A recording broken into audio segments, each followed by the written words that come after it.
2004, and I had received a call from West Yamamoto, the Tiller Ranger District office, that a neighbor had called up and said that there was a salmon in Joe Hall Creek. Joe Hall transects our property. Wes asked me if I would mind if the local fish biologist, Casey Baldwin, would come over and be able to DVD record this coho salmon coming in Joe Hall, because the fish had not been in Joe Hall for at least 60 years that they know of.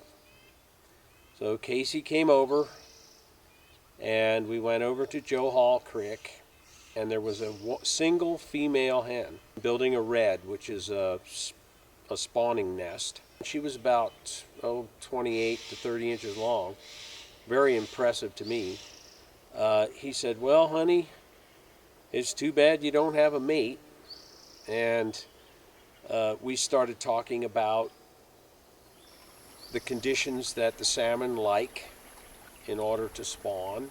I said, I bet you I have a half a dozen places like that on Joe Hall Creek. And Casey said, "Well, you mind if we take a look?" And immediately I felt like open mouth, stick in foot, because I didn't want to be involved with agencies or the federal government or any of that. But I thought, hey, you know what? I think we ought to do this. So we went back, and there was a breeding pair at every spot. And I have to tell you, I was very excited,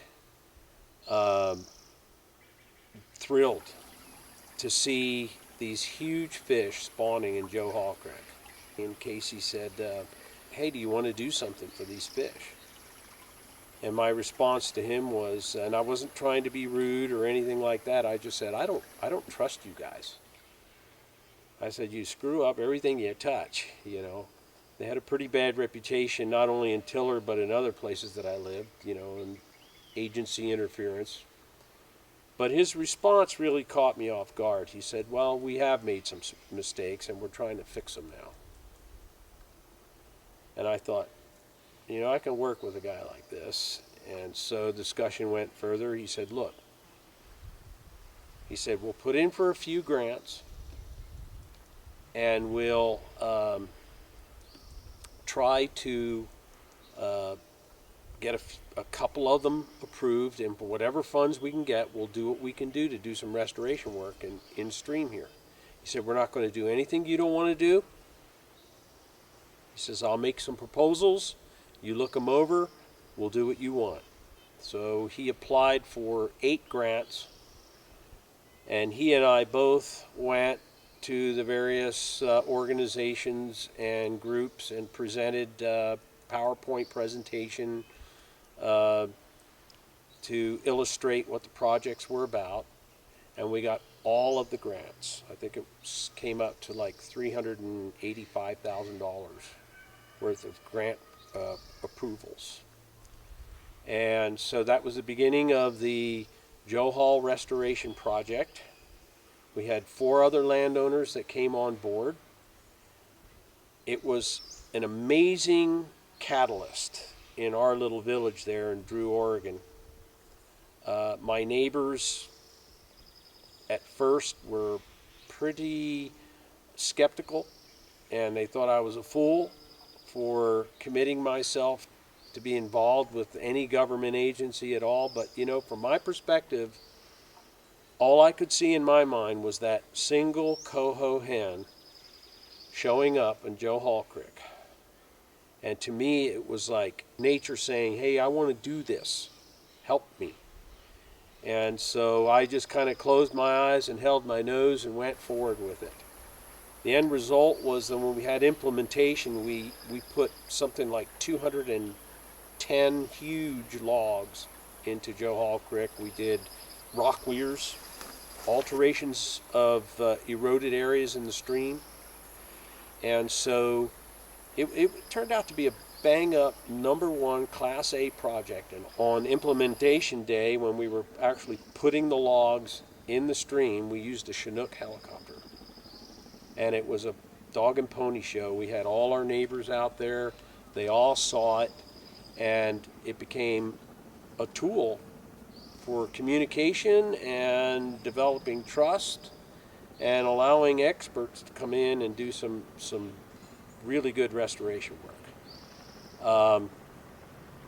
The end result of that was that I found myself on a trajectory of involvement with the Watershed Council, with various restoration groups, Lamakatsi Restoration Project, and we decided that to best facilitate the community and to move the process forward in terms of building up the community and restoring the streams and the fisheries, that we would form a nonprofit organization. And myself and 3 other gentlemen founded the South Umpqua Rural Community Partnership for that purpose. Our vision was to restore habitat and to stimulate the local economy in conjunction with that. We had ranchers, loggers, people that had made their living as a part of the previous economic base, which was timber mostly, and their skill sets were very valuable in developing equipment and actually implementing restoration projects. Ranchers that were good at operating heavy equipment were able to get on that equipment and just with a few instructions from the engineers, do the whole project. Their skill sets that were well fine-tuned to do that. So since then we have done several other tributaries of Elk Creek, which Joe Hall is one of them. Brownie Creek is another. And now we're doing a fifth field scale project involving the whole Elk Creek Basin. We've got 26 landowners signed on, including the state, including the U.S. Forest Service. What's unique about this project is that we're also integrating beavers into the restoration work because they're geniuses at what they do. They're experts at providing habitat for the fish. So that's pretty much it.